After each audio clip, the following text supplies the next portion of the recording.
हमने उज्जैन में पहुंचने के बाद स्टेशन से जाकर एक रूम लिया। वहां नहा धोकर हम सिद्धवट के लिए निकल चुके हैं। सिद्धवट वह जगह है जहां पर माँ पार्वती जी ने वट वृक्ष लगाया था, जो वहां पर अभी तक वैसा का वैसा ही बना हुआ है।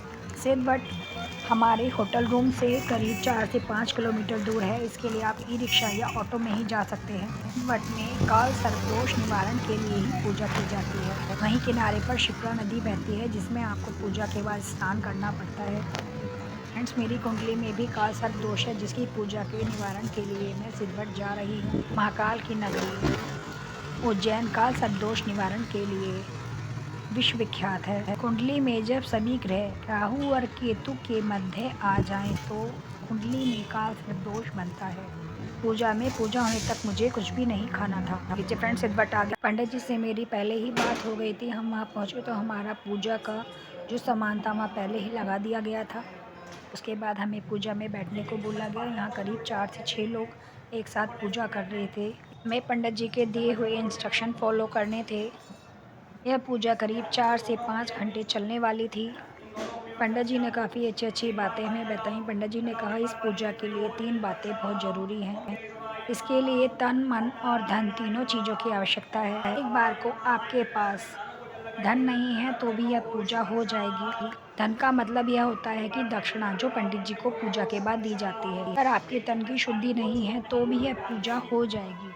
लेकिन अगर आपका मन पूजा में नहीं है तो यह पूजा होकर भी नहीं हो पाएगी। जी ने ये भी बताया कि अगर आप यह पूजा कर रहे हैं तो यह आप नहीं कर रहे, यह आपसे आपके महाकाल करवा रहे हैं, क्योंकि महाकाल की मर्जी के बिना उनकी सीमा में कोई भी प्रवेश नहीं कर सकता था। इसके लिए सबसे पहले आप महाकाल को धन्यवाद करें कि आपने हमें यहाँ पूजा करने का अवसर प्रदान किया।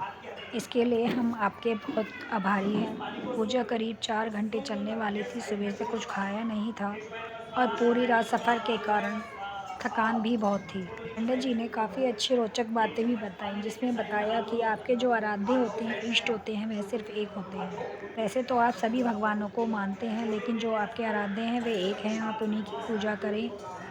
जिस तरीके से परिवार में सभी रिश्ते होते हैं, लेकिन जो आपके पिता होते हैं वह एक होते हैं और माता होती हैं वे भी एक ही होते हैं, इसी तरीके से आपके आराध्य जो होते हैं वह एक ही होते हैं। जो आराध्य हैं वो मेरे महादेव हैं। ऐसा नहीं है कि मैं और भगवानों को नहीं मानती, लेकिन जो महादेव के साथ रिश्ता है वो मेरा अभी तक किसी के साथ नहीं बना। फ्रेंड्स, काल सदोष के कारण व्यक्ति के व्यवहारिक जीवन में बहुत सारी समस्याएं निरंतर बनी रहती हैं। जीवन में हमेशा संघर्ष रहता है। कामों में बाधाएं आती हैं, रुकावटें आती हैं। संघर्ष के बाद भी आपका काम पूरा नहीं होता है। मानसिक चिंताएं और तनाव लगातार बना रहता है। शरीर में रोग बाधाएं बनी रहती हैं, दवाइयाँ काम नहीं करती। व्यवहारिक जीवन तो व्यवहारिक, इसके अलावा आपके व्यावसायिक जीवन में भी संघर्ष बना रहता है और मेहनत करने के बाद भी अच्छे फल प्राप्त नहीं होते। भाग्य कमज़ोर प्रतीत होता है। शादी, विवाह, नौकरी व व्यापार में बाधाएं आती रहती हैं। कुल मिला के आपका जो जीवन है वो कठिनाइयों से भरा रहता है। इसलिए लाखों लोग उज्जैन के सिद्धवट में काल सर्प दोष या व अन्य दोषों के निवारण के लिए पूजा कराने आते हैं। यहाँ पितृदोष, काल सर्प दोष और नवग्रह शांति के लिए भी पूजा कराई जाती है। काल सर्प दोष की पूजा के बाद पूजा के साथ साथ राहु की पूजा और केतु का हवन होना भी बहुत आवश्यक होता है, क्योंकि यही वह 2 ग्रह हैं जो आपका काल सर्प दोष बनाते हैं, जो आपके व्यवहारिक जीवन में समस्याएं उत्पन्न करते हैं। पंडित जी ने यह भी बताया कि गणेश जी के परिवार में कौन कौन है। जी के परिवार में उनकी पत्नी रिद्धि और सिद्धि, उनके बेटे शुभ और लाभ और उनकी एक बेटी भी है जिनका नाम संतोषी है। शुक्रवार के दिन संतोषी माँ का व्रत किया जाता है। वह संतोषी माँ ही गणेश जी की पुत्री हैं। पंडित जी ने पूजा में कोई भी जल्दबाजी नहीं की, सभी चीज़ों को अच्छे से बताया। हमें पूजा क्यों करवानी चाहिए, किस तरीके से करवानी चाहिए और पूजा के क्या क्या नियम हैं, वह पंडित जी ने हमें पहले ही बता दिए थे। मन टिकेगा नहीं, लेकिन मन को टिकाना है। अब मन को कैसे टिकाना है? तो स्वभाव सिखाता है। कोई नई चीज़ देखते हो ना आप, तो मन उसमें उलझ जाता है। उड़द कितनी अच्छी चीज़ है, कितनी अच्छी गाड़ी है यार, कितना अच्छा मोबाइल है यार, कितना अच्छा बंगला बना हुआ है। तो आप उसी के बारे में सोचना प्रारंभ कर देते हो। हाँ या ना? वैसे ही भगवान की को निहारना है, भगवान की प्रतिमाओं को निहारना है। उनके बारे में जैसे आप सोचना प्रारंभ करोगे ना, तो आपकी जो बुद्धि है वो भगवान में आना प्रारंभ हो जाएगी। क्या किया, कैसे किया, ये सारी चीजें आपको पता होना चाहिए। ठीक, तो जब तक आप क्लियर चलेगा, आगे पीछे बगल में कौन बैठा है, कैसा पूजन कर रहा है, क्या कर रहा है, क्या नहीं कर रहा है, किसी से कोई मतलब नहीं होना चाहिए। केवल अपने पूजन में ध्यान देना। और जो साथ वाले भी बैठे हैं, ये भी इनकी निष्ठा है। आप में से किसी को भी पूजन समझ में ना आए तो पीछे नहीं रहना, मुझसे पूछना क्या करना है, कैसे नहीं। ठीक, मैं आपको सब बोल तो श्री गणेशाय नमः, श्री गणेशाय नमः आपके मन में जाप।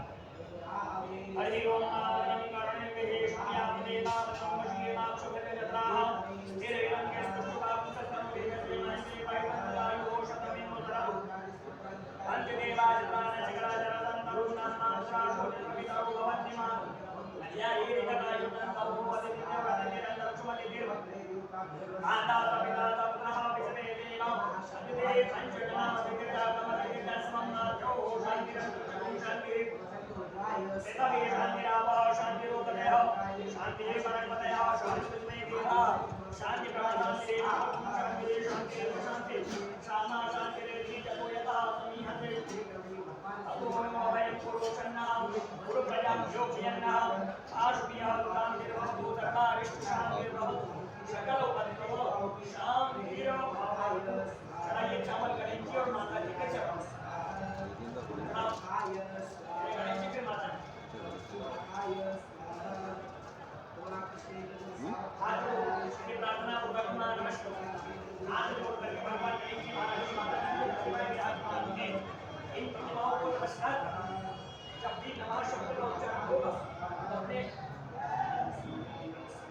भगवान गणेश जी और माता जी उनके चरणों में अपने मस्तक को झुका, ठीक है, हाथ जोड़े। ओम हम श्रीमन महागणाधिपतये नमः। ओम लक्ष्मी नारायणाभ्यां नमः। ओम उमा महेश्वराभ्यां नमः। ओम वाणी हिरण्यगर्भाभ्यां नमः। ओम शची पुरंदराभ्यां नमः। इस कलयुग में जो लोग पूजन करने बैठे हैं, आपकी जानकारी में सबसे बड़े भगवान कौन से, कुछ पता नहीं।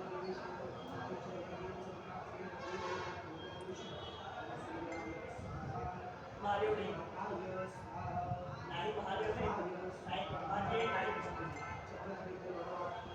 सबसे बड़े भगवान जिनके रूप को कहा जाता है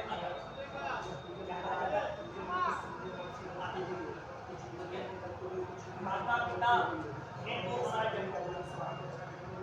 जन्म होने के बाद हमें सब सारी दुनिया देखी है, कुछ भी नहीं। सबसे बड़े भगवान माता पिता की सेवा करें, माता पिता का आदर करें, माता पिता का कहना तो जीवन में कभी भी असफलता नहीं मिलेगी, सफलता ही प्राप्त होगी। अपने माता पिता को भी हाथ जोड़ करके इसी बैठे बैठे मात्र पितृ चरण कमले यो नमः। आपके जो भी इष्ट देवता आप जिन भी भगवान का स्मरण करते हैं, जिन भी भगवान को मानते हैं, उनको भी ऐसे बैठे बैठे इष्ट देवता यो नमः। आपके जो भी कुल के देवी देवता, अपने कुल के देवी देवताओं को भी हाथ जोड़ करके इसे बैठे बैठे कुल देवता यो नमः।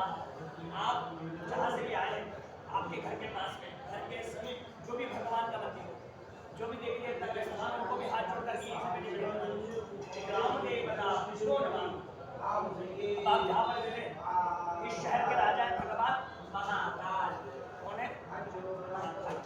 इनकी अनुमति के बिना पूजन तो पूजन इस शहर में प्रवेश तक नहीं होता वही है जो महाकाल महाराज की सबसे बड़ी खासियत।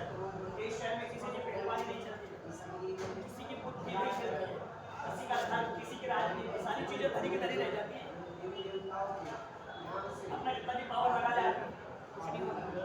महाकाल की इच्छा हुई तो एक जीरो व्यक्ति भी हीरो बन सकता है। यहाँ पर आने से राजा अधिराज महाकाल की इच्छा के अनुसार ही आप आज आपका पूर्ण हो पाया। भगवान राजा अधिराज महाकाल महाराज को भी धन्यवाद करना है। प्रभु आपको कोटि कोटि धन्यवाद कि आपने हमें इस योग्य समझा कि हम आपकी नगर में आकर के बैठ करके पूजन कर सकें, इसलिए आपका धन्यवाद। तो भगवान को दक्षिण दिशा में हाथ जोड़ के प्रणाम। स्थान देवता रो नमः। अब आप जहाँ पर बैठे इस जगह आपको सिद्ध करना है, ठीक है?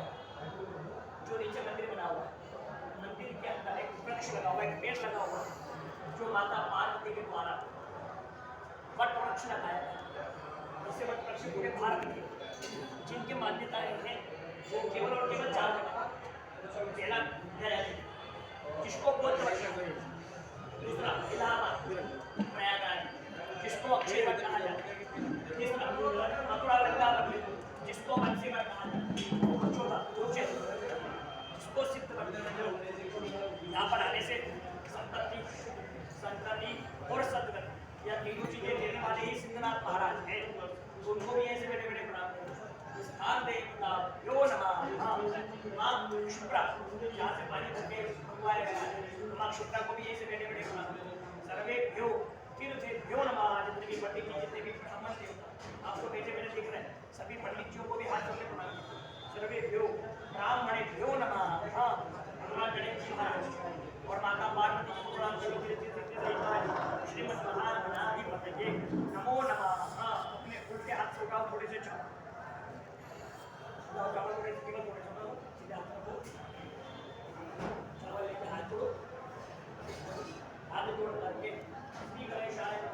श्री गणेशाय नमः अपने मन में जाओ। ओम नमो भगवते नमः। कपि लोकन करता बोधन सुविधो विनाम विनायक नमः। एकशो भारत द्रोजानो वाद वेदान नामरिया प्रेक्षणिया विद्या के विवाहे सवे श्री राम प्रावेश करे छे वर्णन लभजाय शुक्ला परम देव शिष्य वर्ग से सुना प्रसन्न कराने ध्यान सर्व विघ्न प्रदान है विद्या से जग ये तो याद का है सर्व विकार करके बना की पते नमः। एवं ज्ञान विद्या विजय प्रदाति अन्य के कोई नारायणी और ज्ञान प्रदान कार्य नाथ देव परम देव भगवान चलाए हमारे देव लगो विरति को तारा पर चित्र प्रति को विद्या देव देव शरणा मिला बंदे सब देव देव देव देव